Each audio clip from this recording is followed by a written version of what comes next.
Hello दोस्तों, तो ये MTK टूल है। तो आपको सबसे पहले ये टूल को मेरा वीडियो का डिस्क्रिप्शन में लिंक मिल जाएगा, तो आपको डाउनलोड कर लेना है। डाउनलोड करने के बाद आपको यहाँ से एंटीवायरस को आपको ऑफ कर देना है।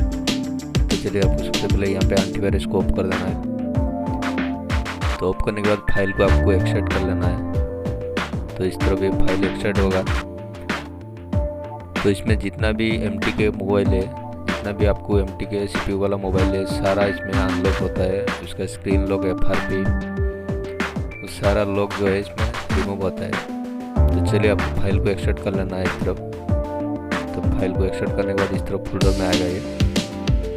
तो ये फाइल एक्सट्रैक्ट हो रहा है।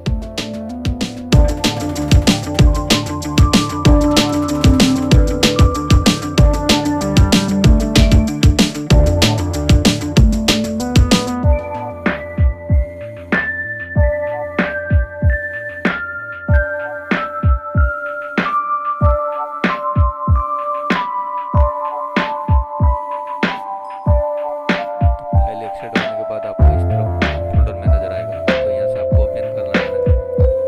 जैसे ओपन करेंगे यहाँ से आपको ये टूल को डबल क्लिक करके रन कर देना है। तो यहाँ से आपको डबल क्लिक करके रन कर देना है। टूल रन हो जाएगा। तो रन होने के बाद इसमें क्या क्या फीचर मिलता है देखिए। तो यहाँ पे आपको फैक्ट्री रीसेट में आता है। फैक्ट्री रीसेट करने के लिए होता है। अब स्विफ्ट फॉर्मेट MMC होता है। यहाँ पे आपको FRP मिल जाता है, FRP बाईपास करने के लिए। तो इसमें जितना भी